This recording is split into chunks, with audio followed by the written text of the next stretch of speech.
ఈ దున్నపోతు లాంటి ప్రభుత్వాన్ని మొద్దు నిద్ర నుంచి లేపేదాకా 35 రోజుల తర్వాత మొద్దు నిద్ర లేచి ఆఖరికి పంపులు చాలు చేస్తే ఇలా 600 కోట్ల నష్టం, పంట నష్టం ఒక్క జనగామ జిల్లాలో వచ్చింది. అందుకే అంటున్నాం మేము, ఇది కాలం తెచ్చిన కరువు కాదు, కాంగ్రెస్ ప్రభుత్వం తెచ్చిన కరువు, రేవంత్ రెడ్డి యొక్క తెలివి తక్కువతనం తెచ్చిన కరువు, రేవంత్ రెడ్డికి కేసీఆర్ గారి మీద ఉన్న గుడ్డి ద్వేషం తెచ్చిన కరువు తప్ప ఇంకోటి కానే కాదు.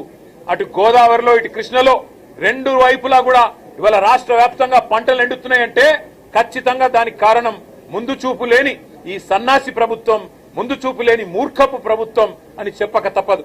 ఇవాళ రాష్ట్ర ప్రజల తరపున, రాష్ట్ర రైతుల తరపున మేము డిమాండ్ చేస్తున్నది ఒకటే, లక్షల ఎకరాల్లో పంట ఎక్కడెక్కడైతే ఎండిందో ఇది తప్పించుకునేదానికి వీలు లేదు.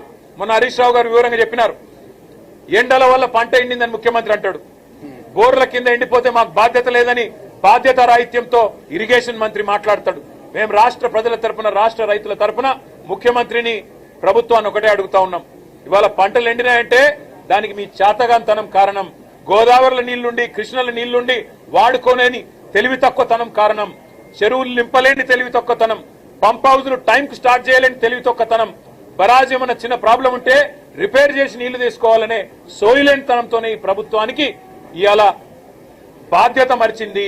అందుకే మేము రాష్ట్ర ప్రజల తరపున అడుగుతా ఉన్నాం, ఎక్కడెక్కడైతే పంట ఎండిపోయిందో ఎకరానికి 25,000 రూపాయల చొప్పున వెంటనే ఈ బడ్జెట్ లో డబ్బులు కేటాయించి నష్టపరిహారం రాష్ట్ర ప్రభుత్వమే చెల్లించాలి.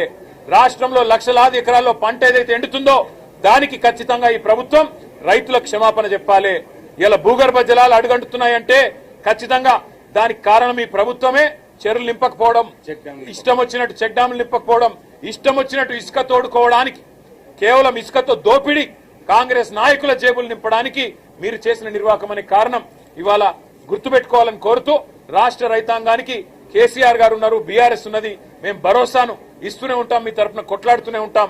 ఎక్కడెక్కడైతే పంటలు ఎండుతున్నాయో ఆయా ప్రాంతాల్లో పర్యటించి రైతుల్లో మనోధైర్యాన్ని నింపడానికి మేము ప్రయత్నం చేస్తూనే ఉంటామని చెప్పి కూడా తెలియజేస్తూ, రాష్ట్ర ప్రభుత్వం వెంటనే ఎకరానికి 25,000 రూపాయల నష్టపరిహారం ప్రకటించాలి, ప్రాయశ్చిత్తం చేసుకోవాలి, క్షమాపణ చెప్పాలని చెప్పి కూడా రాష్ట్ర రైతాంగానికి మేము డిమాండ్ చేస్తాం.